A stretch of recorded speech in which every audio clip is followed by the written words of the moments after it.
The invention of radio completely transformed the value of code breaking. So it put an incredible premium on cryptography, on strong codes and ciphers, because now that those messages were flying through the air, they had to be protected. The problem for America is that on the eve of World War I, the United States was completely unprepared to break codes in the war. The United States had no code-breaking agency or bureau in the United States military. It just didn't exist. There was no NSA, there was no CIA. The military branches had their own very, very small intelligence agencies. We're talking about dozens of people, not thousands in this case. At Riverbank, George Fabian saw an opportunity to serve his country and to enhance his reputation. He established the first dedicated code-breaking unit in America, and much to their disbelief, placed Elizebeth and William in charge. Soon, the War, Navy, State, and Justice Departments were sending thousands of secret messages to Riverbank for decryption. So William and Elizebeth Friedman, at this point, hadn't really done this systematically for very long. They kind of played with it a little bit, but all of a sudden, they're being asked to break codes for the United States military in a world war. Talk about on-the-job training. This is as deep as on-the-job training gets.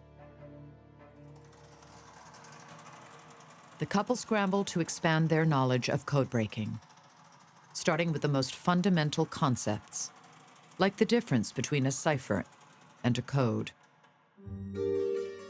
A code is when you take a word or even a phrase and you replace it with another word or a phrase.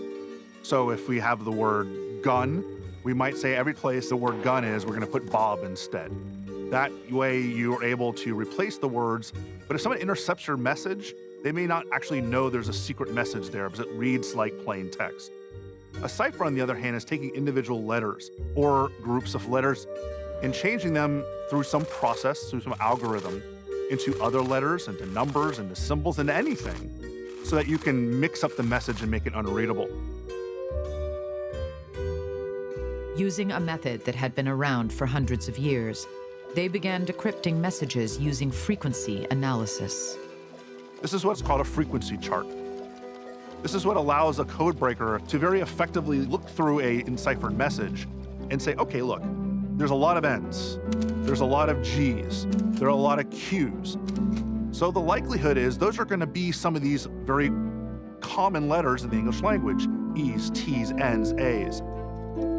If we understand this in a very mathematical way, it can help us to attack secret messages and break them down and understand what they actually mean. Elizebeth quickly discovered that she was quite good at spotting patterns hidden in the texts. Before long, though, William and Elizebeth reached the limits of what was known about codes and ciphers, and they began inventing their own methods. They figured out methods of solving secret messages that had never been imagined before. The first 8 months of World War I, this sounds incredible, but it's completely true. Elizebeth, William, and their colleagues at Riverbank broke all messages for every part of the US military and the Department of Justice. They documented their breakthroughs in 8 volumes, known as the Riverbank Publications, which established a mathematical foundation to the principles of cryptology. Prior to the publications at Riverbank from Elizebeth and William, cryptology had been thought of as a field for linguists, for people with knowledge about foreign cultural areas, and perhaps math might be a tool. But the Riverbank Laboratories publications turned cryptology from language to statistics.